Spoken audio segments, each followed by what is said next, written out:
Eu sou Solange Arruda, meu nome de batismo é Solange Barbosa de Arruda Camargo. Eu nasci em Bauru, saí de Bauru com 1 ano e pouco, fui caminhando por Valparaíso, Cornélio Procópio, Taquaritinga até chegar em São Paulo.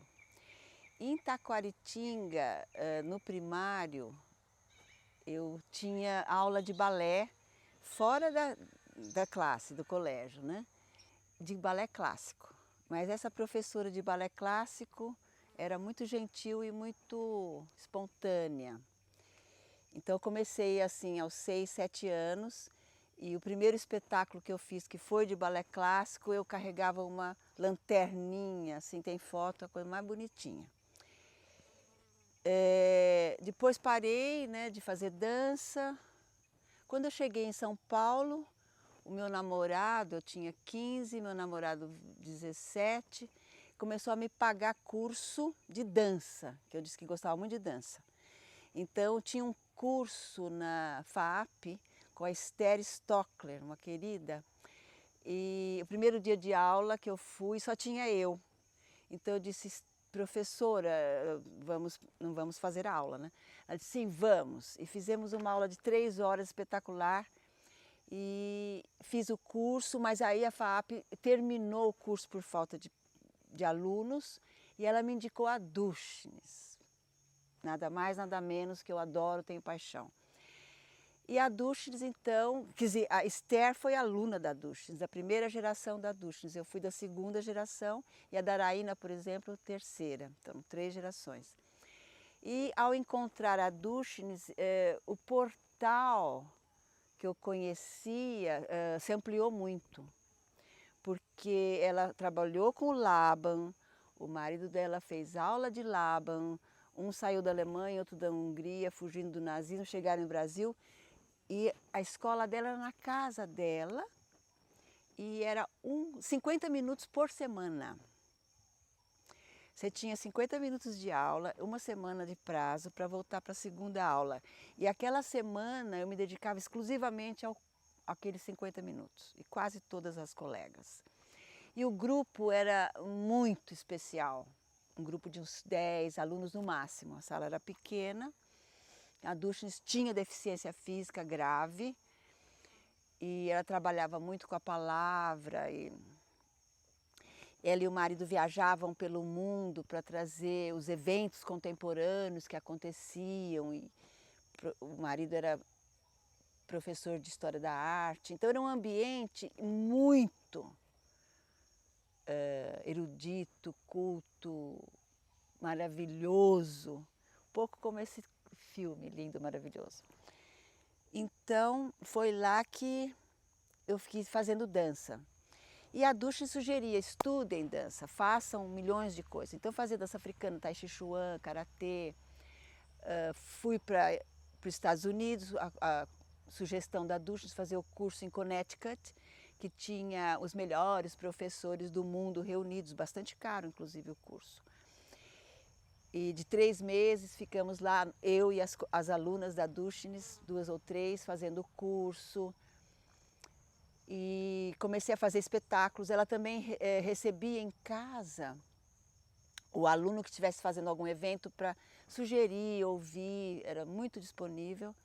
Fiz um atrás do outro, fiz um trabalho com uma empregada doméstica, que foi muito comentado, e outros, né? Até que aos 30 anos eu sofri um acidente de automóvel, o carro rolou montanha abaixo, voltando da praia.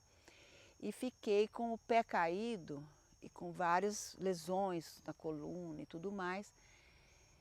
E eu me lembro que todos diziam para mim, bom, como você pinta, escreve, você facilmente vai passar para outra área.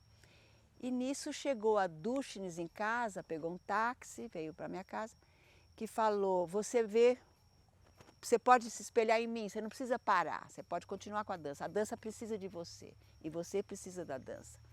Então eu segui. Agora estou aqui com 73 anos, estou dançando, não por muito tempo, claro, mas enfim. E a dança do Laban, a dança da Duchnes, é uma dança que você vai por vários caminhos, procura entender um pouco de fotografia, de vídeo, de cinema, de literatura, de pintura, de música. É muito amplo, muito... Tanto que quando eu fui, como não tinha faculdade de dança no Brasil na época, terminei o colegial, classe média, você vai para a faculdade, é automático. E eu disse, eu não vou, porque não tem faculdade de dança. E meus pais, com muito esforço, que são de classe média, me mandaram para Paris, onde tinha uma escola de dança, faculdade. Eu cheguei na faculdade de dança de Paris, olhei, observei que era baseado no balé clássico, pessoas rígidas, bravas, e eu falei para o meu papai, não fico nenhum dia, não voltei. Então eles falaram, meu Deus, o que fazer com essa menina que não vai fazer faculdade? Eu tentei outras faculdades, não deu. Então realmente a minha formação foi fora da academia. Então, o Laban, ele foi um arquiteto, ele era filho de... O pai era militar, o pai queria que ele fosse um general, alguma coisa de família rica, e ele não quis fazer arquitetura. Após fazer arquitetura, começou para o desenho. E com o pai, ele viajou pelo mundo. O pai tinha para trabalhar e ele foi junto. Foi para a África, alguns lugares, e ele começou a observar o movimento. Autodidata. Bom, depois dessa volta ao mundo com muitas reflexões, ele criou uma metodologia que... Bom, a primeira proposta é, você é um ser humano, você é um ser humano. Então, a pausa é fundamental. Ele teve o privilégio de receber verba de alguns amigos industriais, fez uma pesquisa profunda do trabalho na indústria. O trabalho mecanizado, na época eles amarravam o braço para fazer assim, né? E dizendo da importância até para os industriais de como isso não é produtivo, como a pausa, o lanche, o descanso, volta muito mais qualidade de trabalho, muito melhor o resultado dos materiais feitos. Então ele começou essa pesquisa ali na indústria. Naquela indústria as pessoas não eram escravizadas nem desumanizadas. Então o método era isso, os princípios, tempo, espaço, esforço e fluência. Então, considerar que existe um tempo, e no tempo ele dizia, você pode ser principalmente lenta ou rápida, e o que tiver no meio. No espaço, como ele era arquiteto, ele se demorou mais. Primeiro ele chama o espaço em volta de quinesfera, né? Onde ele cria também o tal do objeto cinético, que é um objeto que contracena, né? Contracena com o dançarino. E como a gente fez esse objeto cinético no espaço, então ele começou, ele criou, e também a fluência e o esforço. O esforço é você usar muita força ou você vai para a leveza. E a fluência é você seguir o movimento ou você ter controle do movimento. Ele pegou 3, tempo, espaço e esforço, e criou as dinâmicas. De que maneira? Flutuar, leve, flexível e lento. Bater, forte, direto e rápido. Deslizar, lento, direto e leve. Tremer, leve, rápido, direto. Sacudir, rápido, leve, flexível. Torcer, forte, flexível e lento. Chicotear, rápido, flexível e leve. Não, e forte. Agora eu já não sei. Não, chicotear, forte. É isso. E ele criou uma comunidade com esses princípios, foi para o mato com os alunos, voltou para a cidade. E em Londres fez uma escola, que a Dushnis participou e tal, o que mais? Teve que ir embora de Londres. O resto eu não me lembro. E fez os livros. E uma das alunas principais dele, a Lisa Woman, ela esteve no Brasil e deu um curso aqui de uma semana.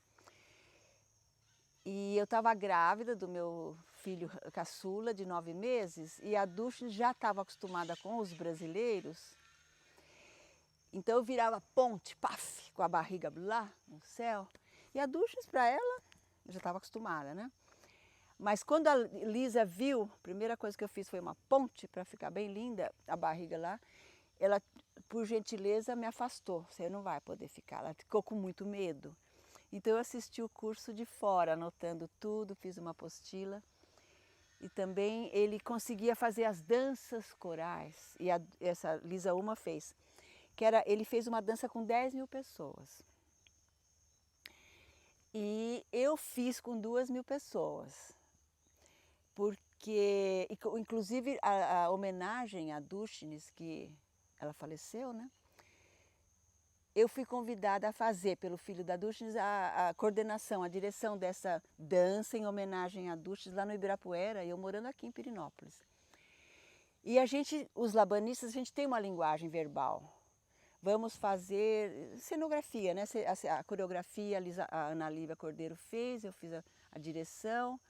E nós fizemos essa dança no Ibirapuera, dança coral que chama, que é um grupo de dançarinos treinados com um roteiro simples, que depois vai para o público, convida o público, às vezes 100 pessoas ou mais, para dançar junto. E tudo acontece porque tem os coordenadores, né? Então faz aquela dança com a multidão, sobe não sei onde, desce, tal, fica muito bonito. Dança coral, né? Dança educativa, ele simplesmente propôs essa dança educativa, a Dushnis se esforçou muitíssimo para colocar a dança educativa nas escolas, conseguiu colocar em várias. Eu era uma das professoras que ia, inclusive numa faculdade ela me colocou uma vez, não lembro o nome. E dança terapia. Então o Laban separava assim, a dança é para todos. Mas tinha o grupo de dançarinos que pretendem seguir a dança como profissão, era um grupo. E aqueles que vão usar a dança nos seus diversas profissões. Então tinha historiador, especialmente psicólogos e educadores. Esse tipo de pessoas era outro grupo. Né? O grupo de arte educadores e arte terapeutas era um, e o grupo de dançarinos era outro. Eram 2 grupos importantes da Dushnis. E eu fiquei de dançarinos, né? Eu queria muito dançarinos. E fizemos espetáculos muito importantes, espetáculo cinético, porque a Dushnis tinha muito traquejo com os governos. Então a gente não tinha verba, mas tinha teatro municipal, tinha os recursos. E o marido filmava, então tinha toda essa questão de registro e tudo mais, né? E eu realmente, eu acho que eu fiquei muito parecida com ela. Fiquei muito assim, uma espécie de devota, porque eu não quis mexer. A maioria inventou um método, alguma coisa assim, mas eu fiquei labanista especialista em Laban.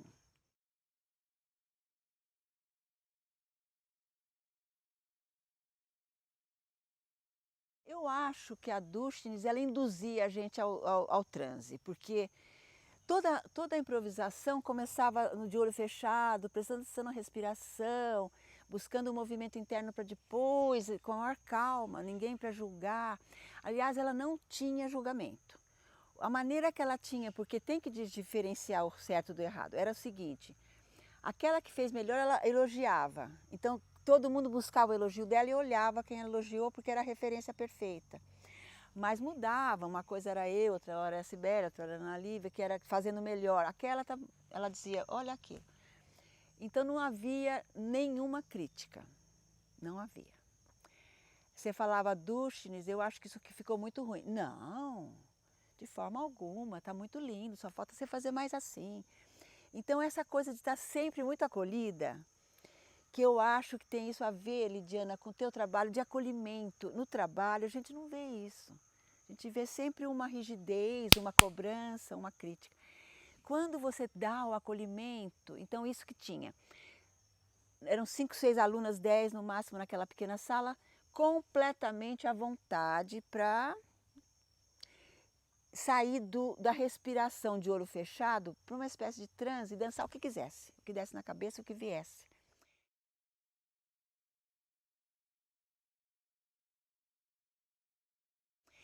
Eu me sentia em transe, como eu me sinto até hoje dançando, um pouco em transe. Não é um transe que você não consegue sair, mas é um pouco.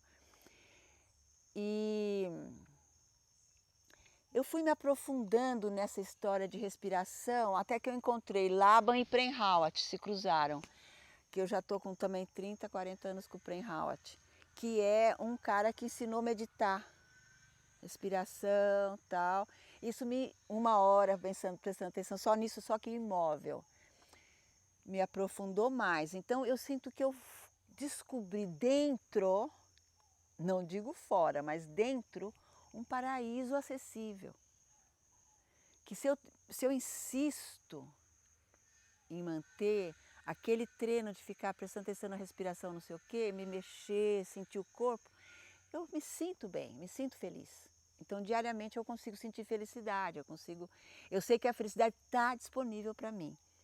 E quando eu saio, eu encontro um mundo desumano, um mundo ignorante do que é um ser humano, ignorante do que é tempo, do que é espaço, do que é fluência, do que é esforço. O esforço repetitivo não pode ser feito, tem que ter pausa. Eu gostaria que as pessoas... Eu me esforcei de divulgar Laban em todos os lugares que eu pude, porque eu acho uma contribuição para o planeta. E o Prem também. Dediquei muito tempo para a Índia, pesquisar e tal. Então, foi isso, a respiração e o movimento que me norteou a vida. Se eu não estou confortável comigo, eu rompo com o externo, independente das consequências. O que eu não posso é não estar confortável. Então, tanto que eu moro sozinha no mato, e eu tenho conforto, eu me sinto bem comigo mesma, eu convivo bem comigo mesma. Claro que é fundamental os outros, né? Não nego, eu adoro a convivência, a arte da convivência, mas eu sei estar só. Quando surgiu a Anitta, todo mundo caiu matando, né? E eu fiquei assim, apaixonada pela Anitta. Falei, essa mulher, ela está trazendo uma contribuição ao meu corpo, que eu não consegui durante 50 anos trabalhando karatê, tai chi. A dança africana, ela tocou nisso, mas não conseguiu. Porque a Anitta, ela foca no quadril e ela mostra de maneira didática todas as possibilidades que o quadril tem, que eu nunca tinha conseguido imaginar como. E ela vai para o chão, ela exercita o quadril de maneira que eu... Bom, eu pratico Anitta diariamente, eu melhorei talvez 20%, porque é muito difícil lidar com o quadril. Por quê? No meu caso, aos 10 anos, eu me toquei pela primeira vez na minha sexualidade e senti algo muito forte e fiquei preocupada se era pecado. Então, a minha família não é religiosa, mas ela permitia que eu fosse à missa junto com os colegas. E na missa o padre era bem aterrorizante e eu fui confessar, porque para mim eu não tive coragem de falar com a família. Curioso, porque era confessionário, então talvez isso. Eu falei, padre, eu estou me tocando, é pecado? Ele falou, é pecado. Quando ele falou é pecado, como eu era uma criança e para mim ele era uma autoridade de Deus, sei lá, eu não me toquei mesmo. Eu fui enrijecendo aqui. Fora que toda vez que eu relaxava um pouco e abria a perna, a família falava, fecha a perna, menina. Essa frase, fecha a perna, e mais o padre dizendo que era pecado. Eu fui criando uma couraça, do ponto de vista do Reich, no quadril, que nem a dança africana soltava. E foi, não soltou completamente, estou com 73 anos, mas a Anita me mostrou que era possível e mostrou onde. Então eu fui descobrindo lugares, pontos e conexões do quadril de osso que mexe e fiz um estudo profundo ali para me liberar, né, liberar a minha sexualidade e o meu quadril. Então, rompendo com a Igreja Católica aos 11, 12, e aos 14 entrando na Dushnis, eu me liberei muito. Quer dizer, nunca mais ouvi falar em igreja, religião, rezar, nem nada, nem pecado. Esqueci, até chegar em Pirinópolis, que aqui, voltando para a Idade Média, né, chegando em Pirinópolis, voltei para a Idade Média, pelo menos nos meus arredores, a Idade Média, com a sua castração católica, era muito visível, muito verbalizada e muito atuante.